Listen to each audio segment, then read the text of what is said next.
السؤال الثاني: ما هي نصيحتكم لمن يمنع أسرة الشيخ ربيع بن هادي بدعوى أنها تثير الفتنة وفيها مدح لولاة أمور في المملكة، وأن مدحه أي مدح الشيخ ربيع للحكام نفاق؟ رأينا أن هذا غلط وخطأ عظيم. والشيخ ربيع من علماء السنة ومن أهل القلب وعقيدته سليمة ومنهجه قوي، لكن الناس أن يتكلم على بعض الرموز عند بعض الناس من المتأخرين وصموا بهذه العلوم.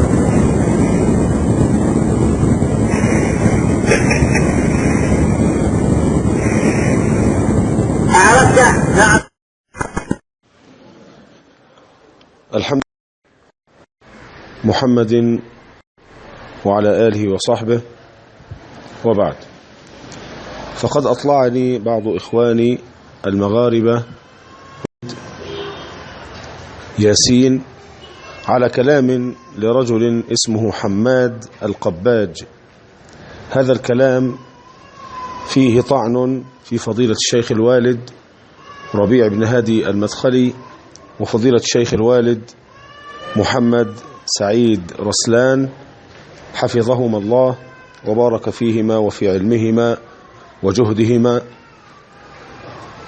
وهذا الكلام إن كان ثابتا عن ذلك الرجيل المدعو حماد القباج، فإن هذا يوجب على السلفيين وعلى كل مسلم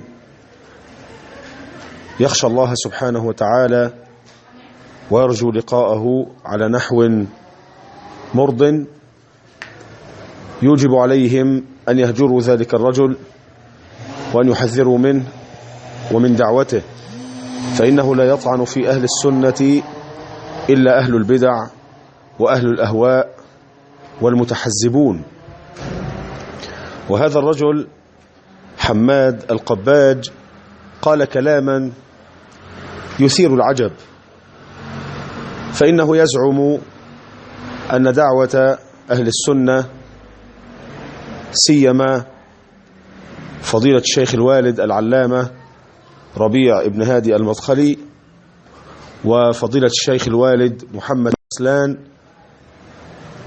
تفرق صف المسلمين، ويترتب على دعوتهما ومن كان على سبيلهما من المفاسد أشياء وأشياء ليست مستحبة وليست من الحكمة في شيء، وهذا فحوى كلامه أو ما يتضمنه كلامه أو يلزم منه.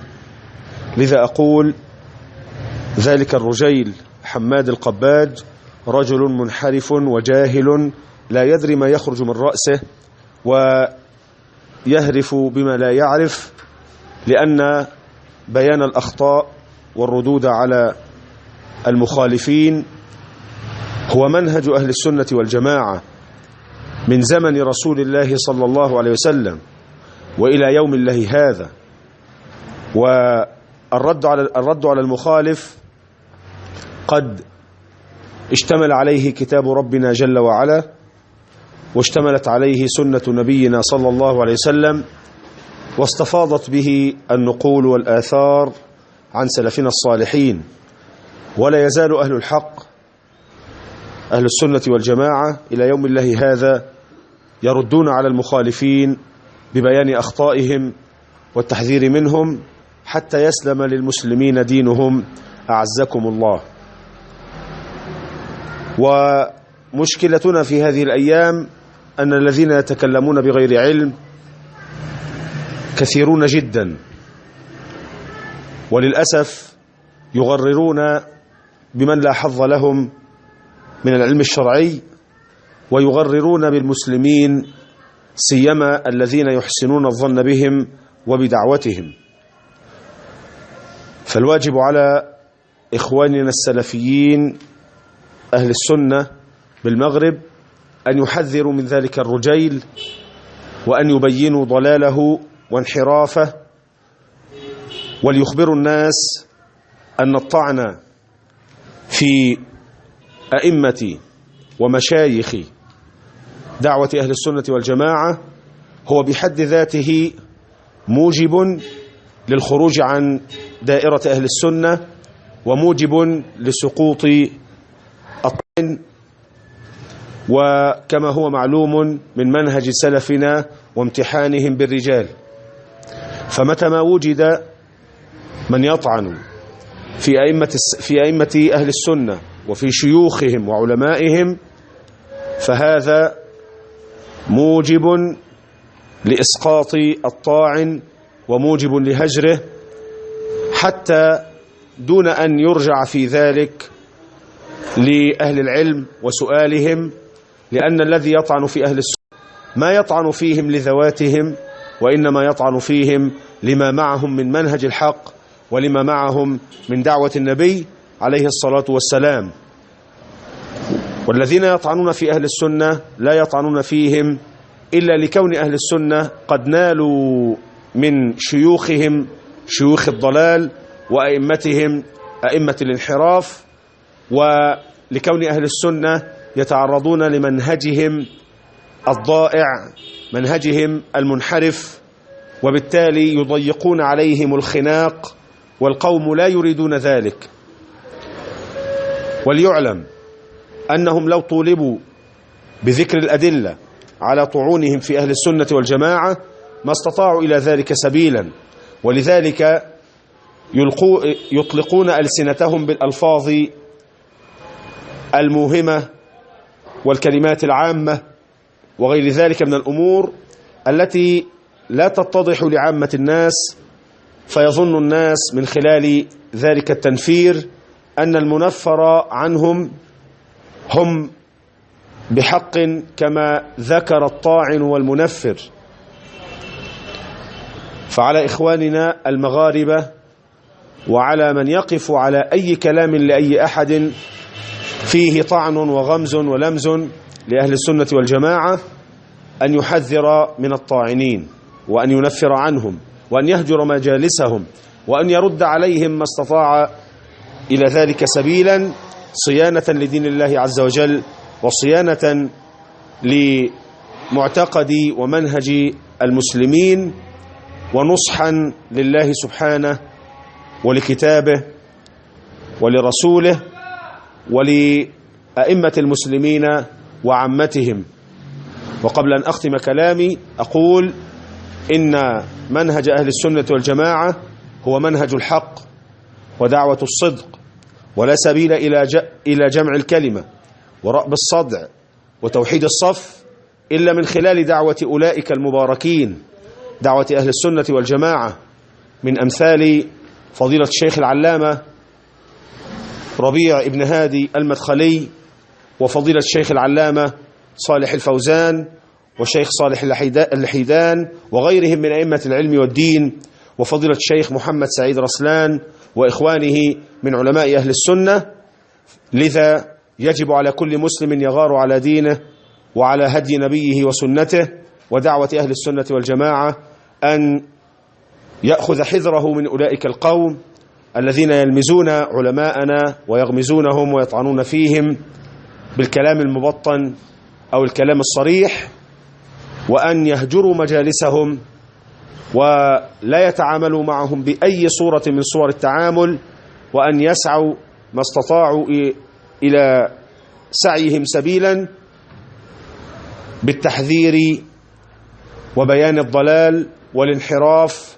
وليعلم أنه ليس بين علمائنا وبين من يطعنون فيهم من معاملات شخصية ولا مصالح دائرة، فكانت طعون أولئك الذين يطعنون هي بسبب ما معهم من علم ومنهج ودين. فخذوا حذركم أيها المسلمون، خذوا حذركم يا أهل المغرب، خذوا حذركم أيها الشباب المغترون بأمثال أولئك الصغار الأغمار لا يعطى الواحد منهم قبيل من در. ولا تعلم لهم ثمرة في دعوتهم، ولا تعلم لهم جهود في صيانة وحياطة المبارك الذي محمد عليه الصلاة والسلام. وكفانا ما وقعت فيه الأمة وما حصل من فساد بسبب أولئك الأغمار الصغار المنحرفون الضالون أهل البدع والأحزاب، من أمثال محمد المغراوي ومن كان على شاكلته، وذاك الرجيل حماد القباج. والله تعالى أعلى وأعلم، وأسأل الله جل وعلا أن يقطع لسان كل من أراد بأهل السنة سوءا، وكل من تعرض لهم بالطعن أو الغمز أو اللمز، أو كل من نال منهم بغير حق. أسأل الله جل وعلا أن يكفي المسلمين شرهم، وأن يحفظ المسلمين عن ضلالهم وبدعهم وأهوائهم. وصلى الله وسلم وبارك على نبينا محمد وعلى آله وأصحابه أجمعين.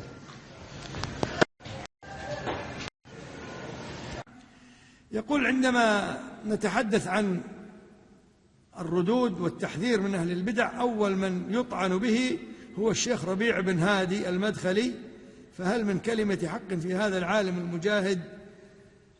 على كل كلمة لا شك. أنا أذكر ولا الشيخ لا شك شيخنا والدنا، يعني هو يقول يا ابني وأنا أقول يا ولدي وأنا أقول يا أبتي. شيخ والدنا وعشنا معاه سنوات طويلة جدا في المدينة. والله يا أخوان ما رأيت أعظم تثبتا وصبرا على المخالفين من الشيخ ربيع. يعني أحد المشهورين ولعلي أسميه عبد الرحمن عبد الخالق، وزميله كان 10 سنوات كل سنة يخلو به ويقول له يا عبد الرحمن هذا يطلع له كل الأوراق. هذاك يقول له خلاص أنا بإذن الله في الطبعة القادمة سأرجع، وما يرجع. سنة ثانية وكل سنة كان عبد الرحمن يجي المدينة والشيخ يدخله ويخلو به. السنة 10 دخلني مع بعض الإخوان الكويتيين. قال له يا عبد الرحمن كم سنة وأنا أوريك الملف؟ قال له 10 سنوات. قال لا هذه الآن 10 سنة 9 وهذه 10. قال له الآن إذا ما رجعت عن هذه الأخطاء سأستأذن والدنا الشيخ عبد العزيز بن باز، وأستأذن والدنا الشيخ محمد بن عبد الوهاب البنا رحمه الله في جدة، وقال يقينا سيأذنون لي، ثم سأنشر الرد عليك نشرا، لأنك أنت نشرت الكتب في كل مكان في الدنيا توزعونها توزيعا. قالوا أنا لازم أرد على كل أخطائك هذه، لكن أنا سأستأذن والله. قال له وفعلا قال له 2 شهر أمهلك، وهذول تلاميذك وأخوانك من الكويت يعرفونك ويعرفون كتبك، وهم أول من جاء ووزع كتبك أيضا هنا اللي احنا كنا في الجامعة الإسلامية. فقال له أمهلك 2 شهر فقط، إن رجعت وأعلنت الرجوع كان بها، وإلا قال سأطير. وفعلا ما كمل 2 شهرين وشوي راح للشيخ عبد العزيز، راح للشيخ محمد بن جابر، ثم نشر الردود وبدأ يرد على أخطاء عبد الرحمن. يا إخوان 10 سنوات والله الذي لا إله إلا هو. والناس اليوم إيش يقولون هذا لا يكاد يسمع كلمة إلا يروح لا لا لا لا لا، والله ليس هكذا. بل يعني أعظم غيرة منه على السنة والسلفية ما رأينا من أشد، بل تشعر بغيرته وسؤاله عن أحوال السلفيين في الدنيا كلها. هذا كله نعرفه، لكن أقول ما قالته عائشة رضي الله تعالى عنها. دخلوا على عائشة رضي الله تعالى عنها بعض التابعين وقالوا يا أمه، قالت نعم، ألا تسمعين؟ إلى متى تسكتين؟ قالت وما ذاك؟ ألا تسمعين ما يقولونه في أبي بكر وعمر؟ بدأ السب، بدأ يسبون ينتقدون أبا بكر وعمر، جايين متحمس. تعرفون الشباب شباب متحمسين. فماذا قال؟ شوف الموقف ونتعلم يا أخوان. فورا من قالت لهم وما ذاك، شنو الموضوع؟ الموضوع وشو؟ قالوا أما تسمعين يسبون أبا بكر وعمر، يطعنون في أبي بكر وعمر. على طول الحمد لله. أنا نقول لك يسبون أبو بكر وعمر وأنت تقول الحمد. نعم نعم. قالت الحمد لله الذي أبى إلا أن يجري لهما حسناتهما بعد موتهما. شوفوا العلم، شوفوا الفقه يا أخوان. فإحنا نقول يعني قبل الشيخ ربيع طعنوا في الشيخ عبد العزيز ولا لا؟ طعنوا في الشيخ محمد أمان. أما الشيخ محمد أمان فقد ناله الحظ الأكبر والنصيب الأعظم في السب والشتم. بل كانوا يقولون أن الشيخ محمد أمان 3 نجوم، إيش يسمونه؟ نقيب في المخابرات، والشيخ ربيع أبو خيط واحد، أبو دبورة واحدة. شوفوا التصنيف والله يا أخوان، هذا كله سمعناه وناقشناهم. يعني سبوهم سب لا نظير له.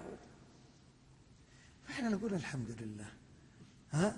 ناس والله احنا نقول أنتم إذا فيكم القدرة والقوة، مؤلفات الشيخ محمد أمان وأشرطة الشيخ محمد أمان تملأ الدنيا، مؤلفات شيخنا الشيخ ربيع تملأ الدنيا. طلعوا منها خطأ في باب الاعتقاد، طلعوا منها خطأ في باب المنهاج، طلعوا منها خطأ في باب السنة. يقدرون والله نتحداهم. لكن ايش يقولون؟ طعن عام، مباحث. ايش المباحث؟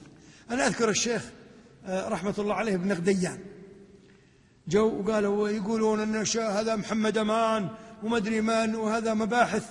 قال يعني وش يقولون؟ قال يقولون مباحث. قال يعني وش مباحث؟ قال يعني يقولون أنهم مباحث حق الدولة. قال عجيب، وش فيها؟ رحمة الله عليه الله. قالوا في دولة ما فيها مباحث.